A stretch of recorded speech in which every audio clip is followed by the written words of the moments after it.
Hi,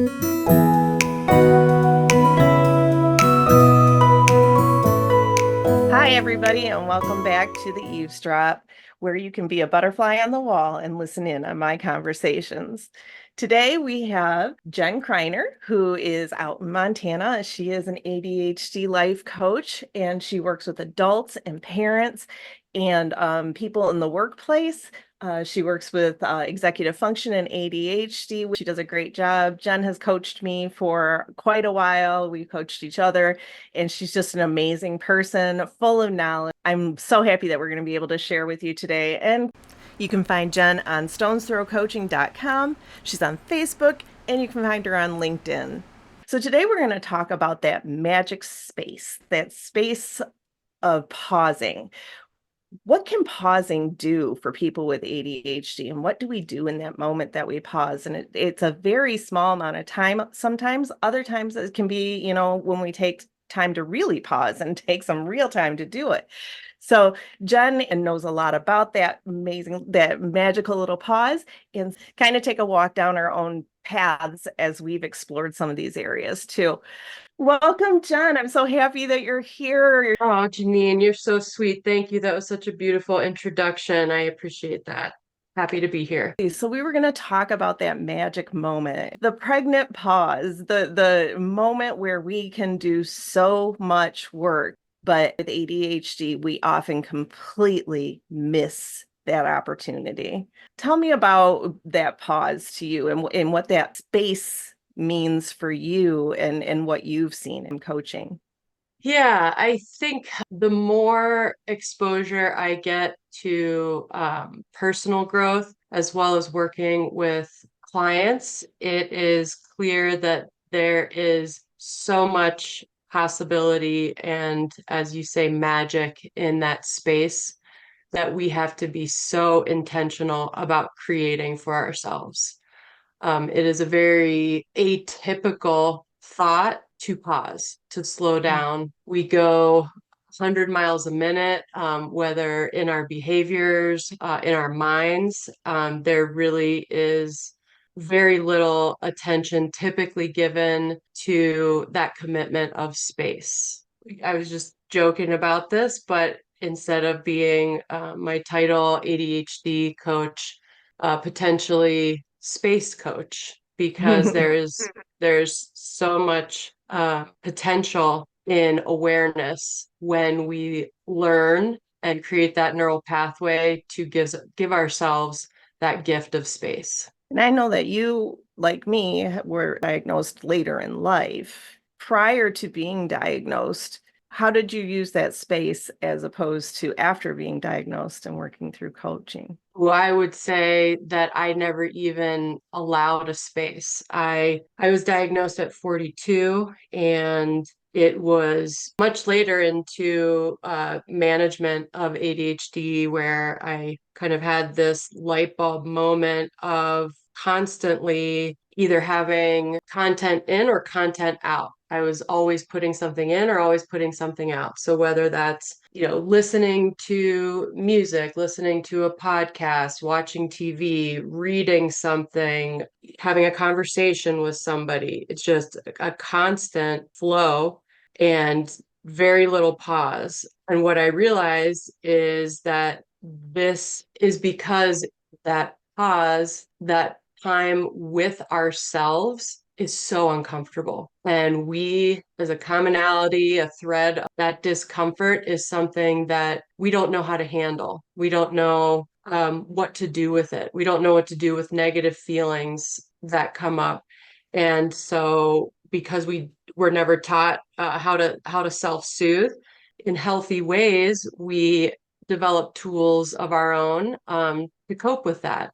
And so going, being kind of like walking heads dissociated from our bodies, dissociating from those feelings is how we learn to manage, as well as a number of other, tools that you need at the time because that's what you know to feel better. But drinking, smoking, scrolling, shopping, gambling, any of those, kind of different behaviors is how we learn to self-manage that negative feeling, that discomfort in that space. Mm. And so what I've learned is that that discomfort is normal. And what happens next? What happens if I just allow it, regardless of where it's coming from, what experience or circumstance in the past or present is bringing it up? It's in that space we just allow that discomfort and we sit with it. Mm.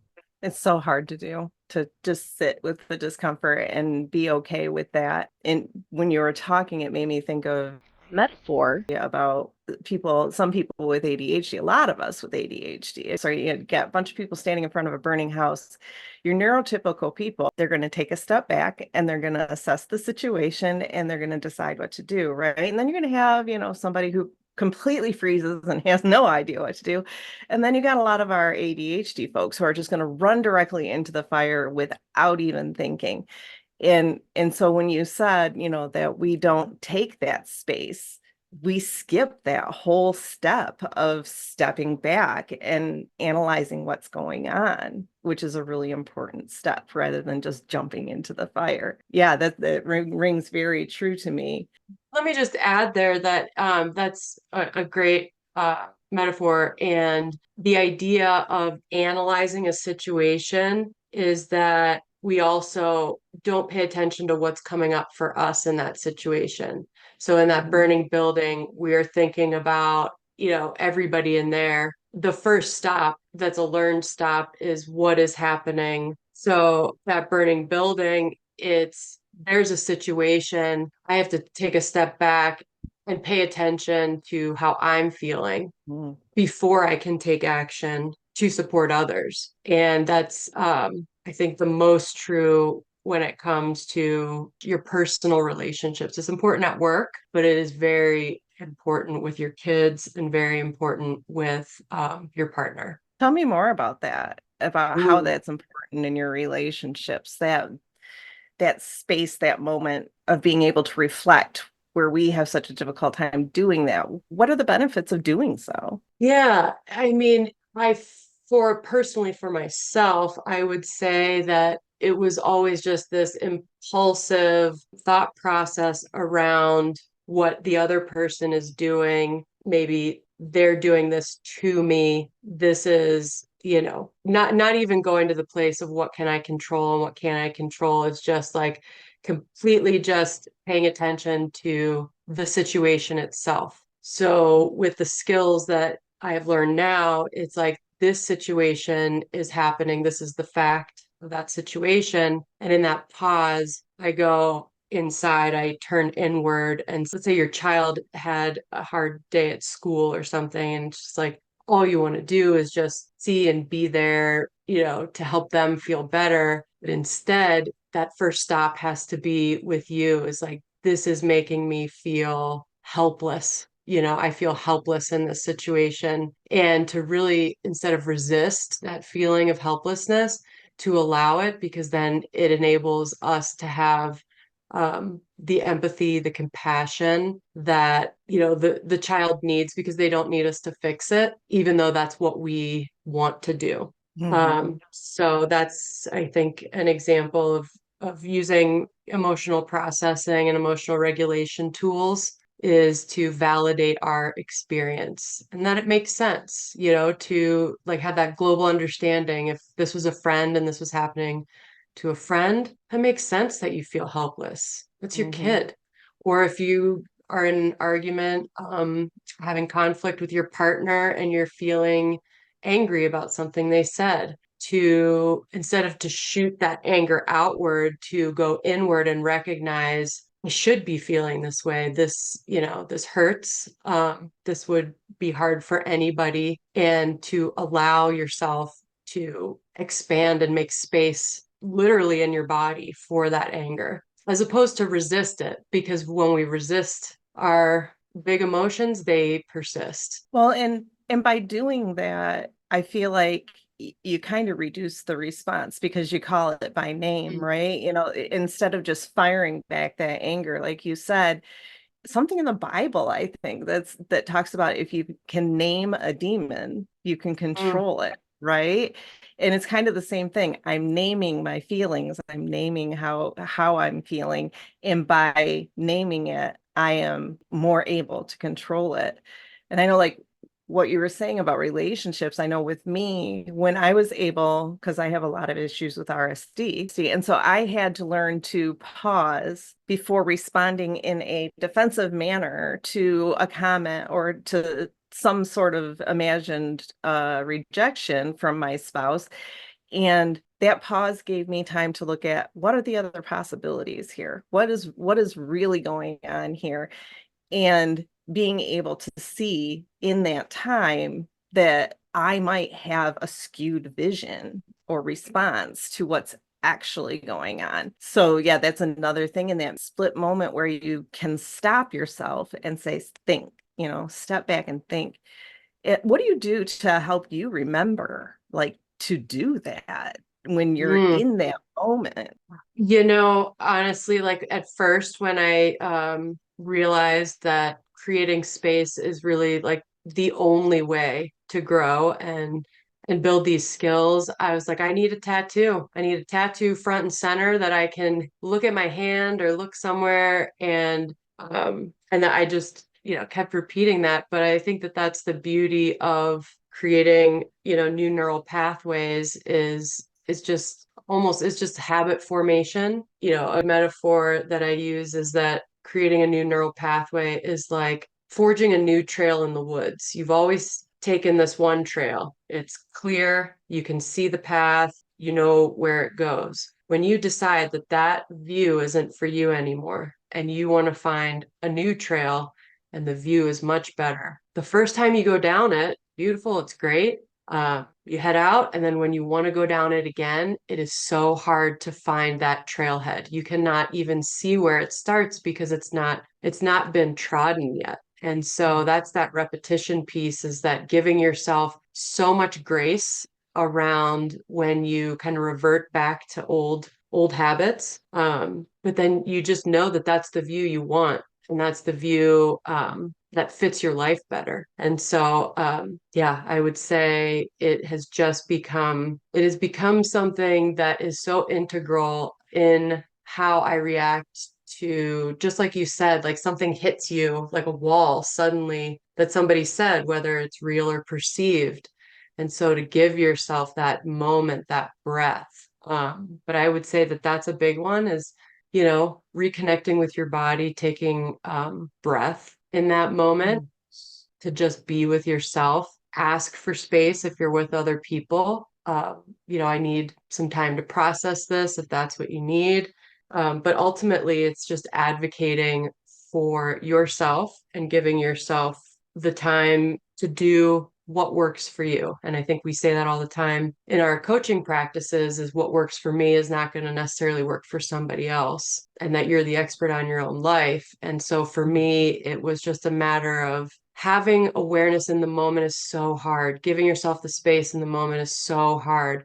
And it's after the fact. And that is also another time to step away and pause for reflection. It's not something natural, it doesn't come easy, but then it gives us more opportunity to realize, what happened, what worked, what we wish was different, and how we want to show up next time.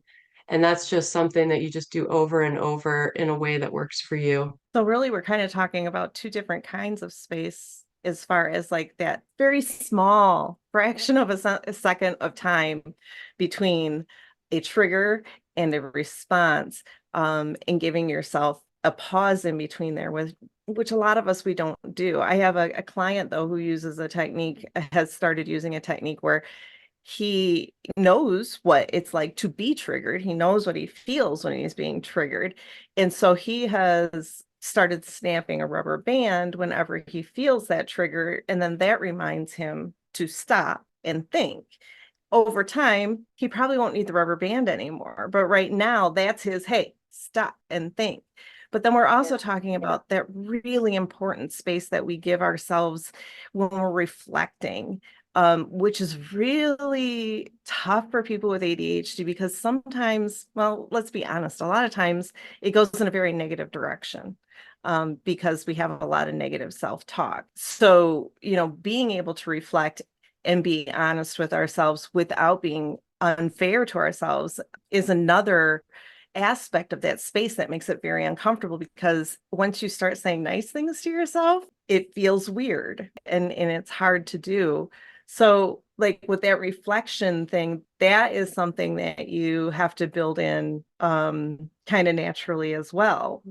Yes, I would say so in that little moment between a situation and how we choose to show up is the difference between a reaction and a response. And so a response is a thought, how I choose with intention to come to this moment.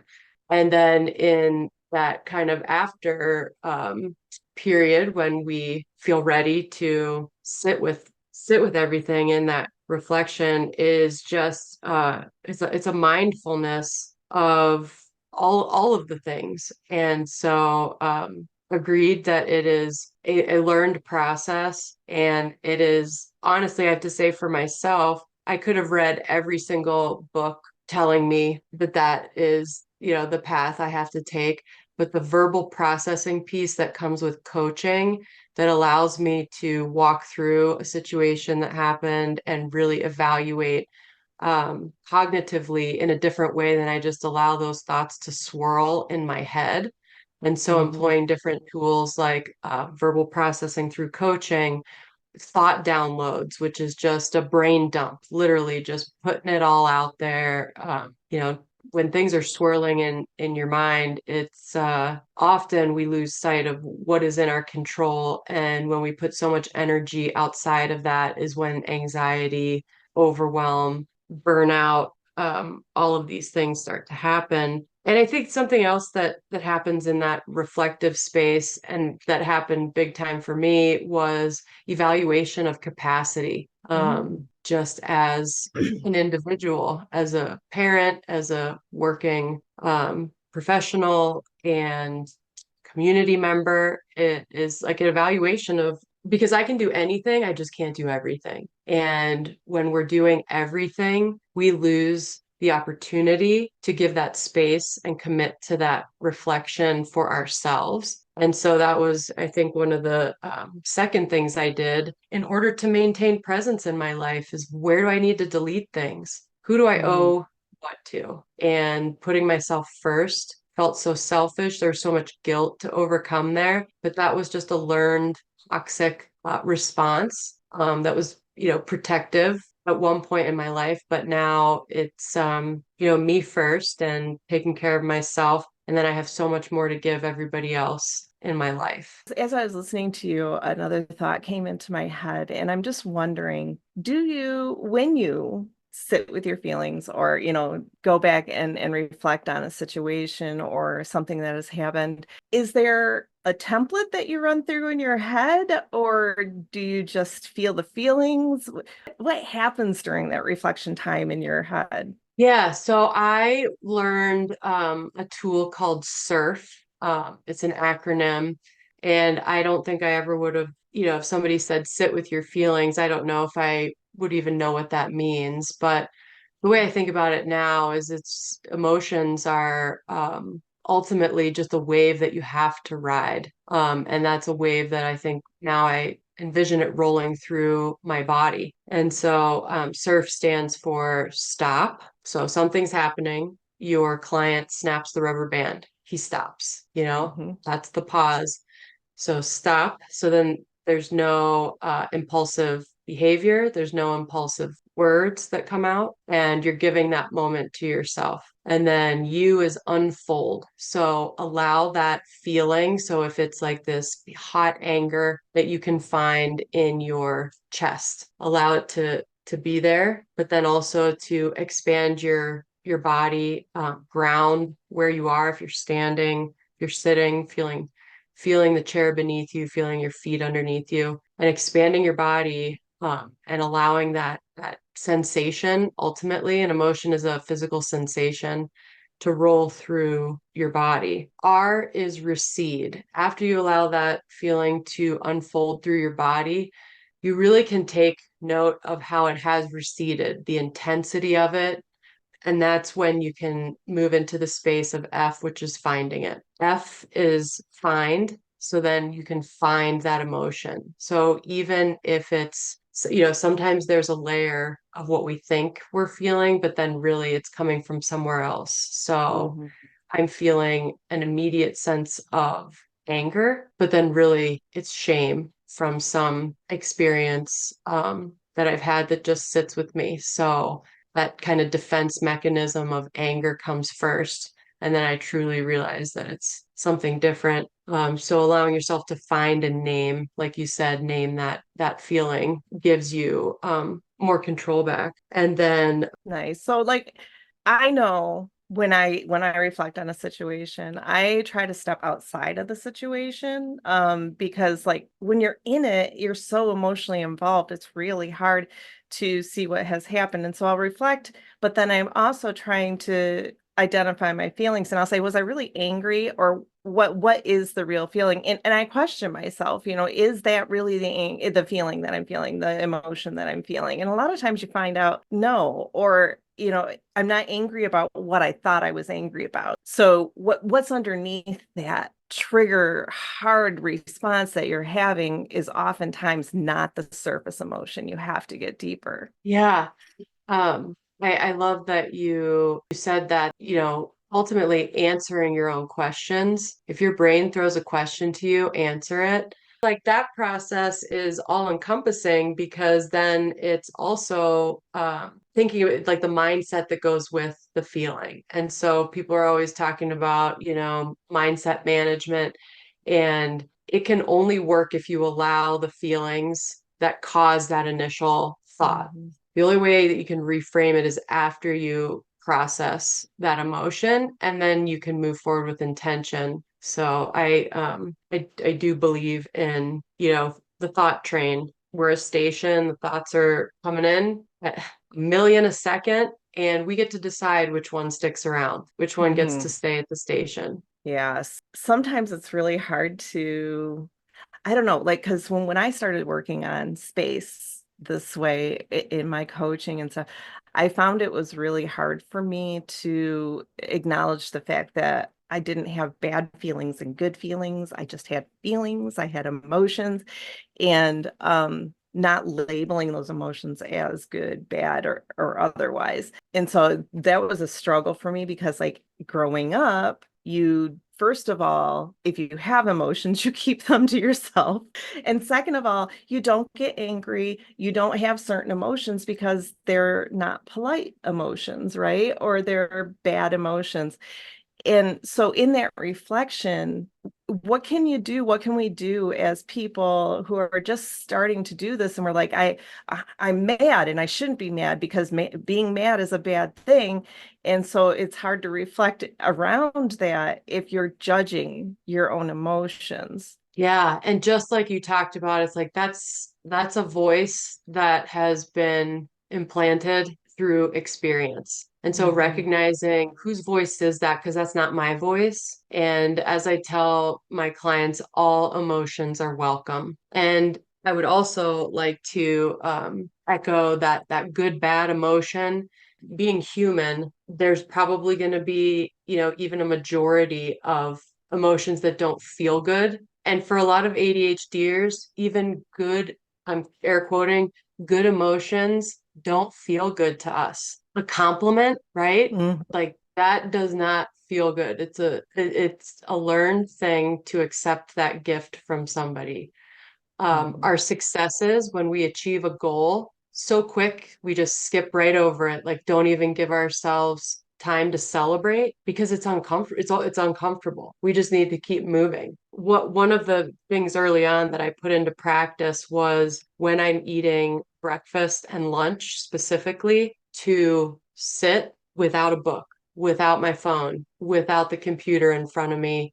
And if I'm not with another person, to just pay attention to my food, be mindful of that 10, 15 minutes So hard. I was gonna say So that hard. sounds so hard because So there's so hard. much. It's like meditating, and I don't, that's the ultimate space, right? When you give yourself that space to meditate, people with ADHD have a really tough time focusing Yeah, on one thing, let alone on nothing, right? And absolutely. so Mhm. it sounds to me like, you're kind of using your food as a meditation because for us, focusing on one thing is meditation if we can reach that place, right? Um, Yeah, and it also is like embracing this like level of tolerance for patience. So I feel like I'm just like growing mhm. my tolerance of that slowness. And it made sense like when I would do yoga, how much I hated how slow certain things were, how much time you spent on your breath. Like, come on, let's get to let's get to the point. Well, that now I know that is the point. The Yeah, point is being with yourself. The point is the breath. And I remember the very first yoga class I took, I was in my young 20s. I was mom, and the last pose, the death pose, Shavasana, I'm like laying in it. And I'm like, when in life do we ever just lay on the floor, relaxed like this with nothing? And it was such a weird, weird feeling. But yeah, I would say, being able to build in little moments like that, and meditation can be a really intimidating practice, I think, for people, but it can be whatever you need it to be. It is, our wins when we're making changes is like the tiniest small step you can make. Can you sit in silence for 2 minutes with your eyes closed, paying attention, scanning your body for tenseness and just relaxing? That is a win. That is a step towards change. absolutely. When you do take advantage of those moments, I know for me, just taking like even that millisecond to step back calms the emotion Mm, before I even like identified it or anything. But if I give myself permission to step back mm, and not act immediately, because I think a lot of us, we just, something happens, we respond, we react. We're very responsive people, but there's a certain amount of release just in saying it's okay for me to step back from this for a second and look at it. I yeah. don't know if you have that same feeling or. Yeah, I think that in general, there's so many times where we learn to give ourselves permission. And what does that mean for us? Yeah, because it seems weird or uncomfortable to not say something in, immediate reaction to something that was said to you, let's say. It Mhm. is very normal for atypical, neurotypical people to take time if there's something that hits them a certain way. And so it's just giving yourself permission to design however you need that process and that response to be what works for you. Yeah, and it's so different for everybody.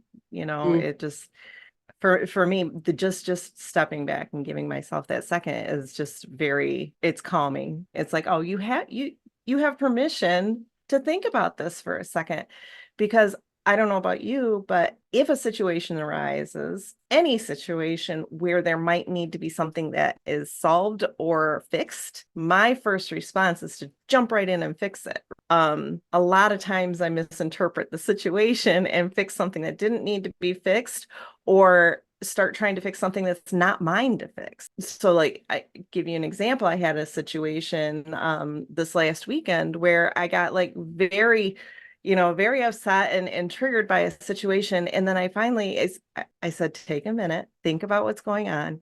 And I said, this isn't mine to fix. mm, In that reflective time, I was able to say, I don't have to be the one to fix this because this isn't mine to fix. Where before I would have gone immediately into fix mode. I'd have been making phone calls, I'd have been talking to people, I'd have been doing, and I was able to separate from it by using that space. that's awesome. Beautiful. Yeah. Not my not my circus, not my monkeys. Not my circus, not my monkeys. And a lot of times you're going to find out, when you do stop and step back, you've misinterpreted. A Mm, lot of times you've misinterpreted. And at least for me, that's what happens a lot of times. It's like because I have that RSD response where yeah. it's like that was a rejection, and I automatically misinterpret what's going on, and then I go into fix it mode because I want that person to, like me and make sure that, everything is okay with us. And rather than stepping back and saying, is this relationship in any kind of danger? Is this a reason to blow, your life up here right now? And if you really look at it, you're like, yeah, I was about to respond in such a over the top way that I really didn't need to do. Yeah, we could do a whole podcast on relationships and our internal narrative that's occurring. It's just we are very creative people, which is a positive in so many ways. But then with those ruminating thoughts, we will spin the tale that you just wouldn't believe. And so, just like you said, finding evidence, not making assumptions, being direct, advocating for yourself, asking for clarification, these are all skills that we typically just don't have to employ. Yeah, and it's so funny how a lot of neurotypical people, they are very good at taking a step back before, something happens. But it's learned. You can learn it. And that's Yep. that's the really big thing that I want people to take away from this conversation is that using the space and giving yourself the space and really being intentional about it, it is not something that comes innately for everybody, but it is something that you can learn to do. And once you've learned how to do it, like you said, it becomes really automatic, and it improves your ability to, first of all, regulate your emotions and recognize what's happening in your body, but also gives you better communication with the people around you. And also sometimes it's going to stop some of that impulsive behavior that gets us in trouble.